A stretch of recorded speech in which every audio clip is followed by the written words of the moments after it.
বুধবার সকালে রাজধানীর একটি হোটেলে বসে অ্যাকাউন্টিং অ্যান্ড অডিট সামিট 2025। সামষ্টিক অর্থনীতির উন্নয়নে আর্থিক বিবরণী ও অডিট রিপোর্টে স্বচ্ছতা নিশ্চিতে কথা বললেন বাংলাদেশ ব্যাংক গভর্নর। আর দুদক চেয়ারম্যান বলেন, গেল 15 বছরে আর্থিক খাতে লুটপাটের কোনো সুরাহা করতে পারেনি Bangladesh bank. We all know that without improvement in the quality of that reporting, audits and accounting and so on, we will never be able to attract the confidence of our investors. What did Bangladesh Bank do when banks were plundered in a series during the last regime, except for being an accomplice to bring about a devastating economy for the country? নানা প্রতিবন্ধকতা সত্ত্বেও যেসব সংস্কারে হাত দেওয়া হয়েছে তা বাস্তবায়নের কথা জানান অর্থ উপদেষ্টা।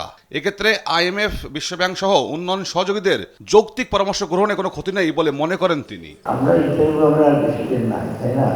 হয়তো 7-8 মাস।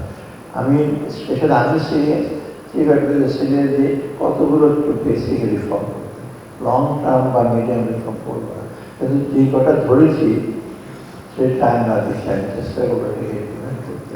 অনেক বাধা বিপত্তি আসছে, অনেক রকম ব্যাপার সবাই আপনারা সবাই বাইরে বুঝতে পারবেন না। দেশের মাত্র 18 লাখ লোক আয়কর রিটার্ন জমা দিয়েছেন জানিয়ে উপদেষ্টা বলেন, এরই মধ্যে 70% জিরো রিটার্ন, যা বিশ্বাসযোগ্য নয়। 18 লক্ষ লোক ট্যাক্স রিটার্ন দিয়েছে, প্রায় 70% লোকের জিরো ট্যাক্স। মানে 100 জনের মধ্যে 70 জনকে ট্যাক্স দেয়। কোথাও শুনেছেন যে কারো ইনকাম 25,000 টাকার বেশি, সবার নাকি 25,000 টাকার কম?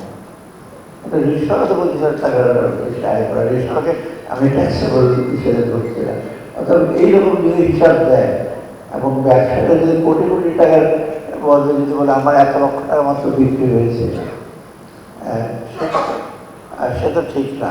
অর্থাৎ এই হিসাবগুলো ঠিকভাবে দেয়, এটার একটা দায়িত্ব হচ্ছে যারা অ্যাকাউন্টেন্ট। বিনিয়োগ বাড়াতে অডিট ও হিসাব ব্যবস্থাপনাকে গুরুত্ব দিয়ে তিনি বলেন, এর আগে দায়িত্ববানদের স্বচ্ছ হতে হবে। তৌফিক মাহমুদ মুন্না, দেশ টিভি, ঢাকা।